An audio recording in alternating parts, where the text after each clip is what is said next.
ماضی میں پاکستانی ریاست کے ساتھ مذاکرات کی تجویز کو سختی سے رد کرنے والے تحریک طالبان پاکستان کے خونخوار بانی کمانڈر عمر خالد خراسانی نے کہا ہے کہ وہ حکومت پاکستان کے ساتھ مذاکرات پر اس لیے آمادہ ہوا تاکہ وہ اپنے زیر حراست 100 سے زائد گرفتار ساتھیوں کو رہائی دلا سکیں۔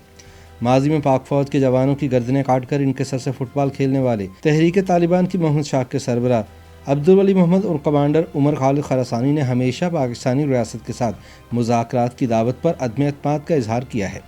ریاست پاکستان سے گزشتہ ایک دہائی سے زیادہ عرصے تک جنگ لڑنے والے سب سے بڑے شدت پسند گروہ TTP نے حکومت پاکستان کے ساتھ حال ہی میں 1 مہینے کی جنگ بندی اور مذاکرات کا اعلان کیا ہے۔ تاہم طالبان کے ساتھ مذاکرات کے عمل کی مخالفت کرنے والوں کا کہنا ہے کہ ایسا کر کے ریاست پاکستان طالبان کے ہاتھوں شہید ہونے والے 85,000 پاکستانیوں کے خون کا سودا کر رہی ہے۔ دوسری جانب سن 2013 میں حکومت پاکستان کے ساتھ طالبان کی جانب سے شروع کیے گئے مذاکرات کی مخالفت کرنے والے کمانڈر عمر خالد خراسانی کا ذہن اب بدل چکا ہے اور وہ مذاکراتی عمل کا حصہ بن گیا ہے۔ خراسانی کا کہنا ہے کہ 2013 میں اس نے کہا تھا کہ اگر حکومت وقت نتیجہ خیز مذاکرات چاہتی ہے تو سب سے پہلے پاکستان میں قید طالبان قیدیوں کو رہا کیا جائے۔ اگر موجودہ صورتحال کو بھی دیکھا جائے تو اب ہونے والے مذاکرات میں قیدیوں کی رہائی طالبان کی طرف سے اولین شرط ہے۔ اس طرح کی اطلاعات بھی ہیں کہ پاکستانی ریاست نے معصوم شہریوں کے قتل میں ملوث سزائیں پانے والے کئی درجن طالبان کمانڈرز کی رہائی پر اتفاق کر لیا ہے، جس کے بعد 1 مہینے کی جنگ بندی کا اعلان کیا گیا ہے۔ خیال رہے کہ ماضی میں ہونے والے امن مذاکرات کے دوران احرار الہند نامی گمنام تنظیم نے پاکستان میں کئی بڑے خونریز حملوں کی ذمہ داری قبول کی تھی، جن کا اصل منصوبہ ساز عمر خالد کو گردانا جاتا ہے۔ بعد ازاں عمر خالد خراسانی نے تحریک طالبان سے الگ ہو کر جماعت الاحرار نامی اپنی الگ تنظیم بنانے کا اعلان کیا تھا، مگر گزشتہ برس یہ تنظیم ایک بار پھر تحریک طالبان میں ضم ہو گئی تھی۔ جب حالیہ مذاکرات پر عمر خراسانی کا موقف جاننے کی کوشش کی گئی تو اس نے BBC کو بتایا کہ وہ تحریک طالبان پاکستان کی شورا اور دیگر تمام قیادت کی طرح جاری مذاکرات کی مشروط حمایت کرتا ہے۔ تاہم ساتھ ساتھ عمر خراسانی نے واضح کیا کہ حکومت پاکستان کی جانب سے تحریک طالبان پاکستان کے مطالبات ماننے کی صورت میں ہی ان مذاکرات میں پیش رفت ہو سکتی ہے،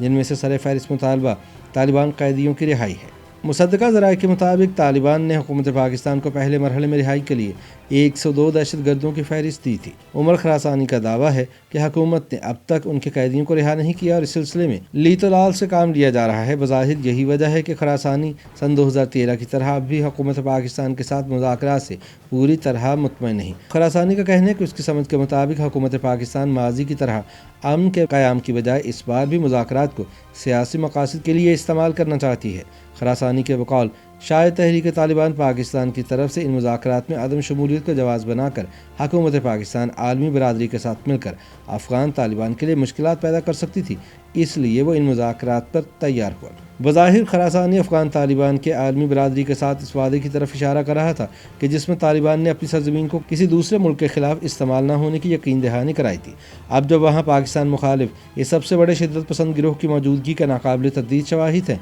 جو طالبان کے زیر اقتدار آنے کے بعد بھی پاکستان میں حملوں میں ملوث ہیں، تو یقیناً یہ افغان طالبان کے پچھلے سال دوحہ امن معاہدے پر عمل درآمد میں ناکامی تصور کی جا سکتی ہے۔ یہ بات امریکہ اور دیگر ممالک کے لیے بھی اندیشے کا سبب بن سکتی ہے کہ طالبان کی ایسی کوئی دوسری ناکامی یا نرمی شاید ان کی اندرونی سیکیورٹی کے لیے مستقبل میں خطرہ نہ بن جائے۔ افغان طالبان کے سیاسی مخالفین یہ الزام لگاتے ہیں کہ ان کے دباؤ نے تحریک طالبان پاکستان کو حکومت کے ساتھ مذاکرات پر مجبور کیا۔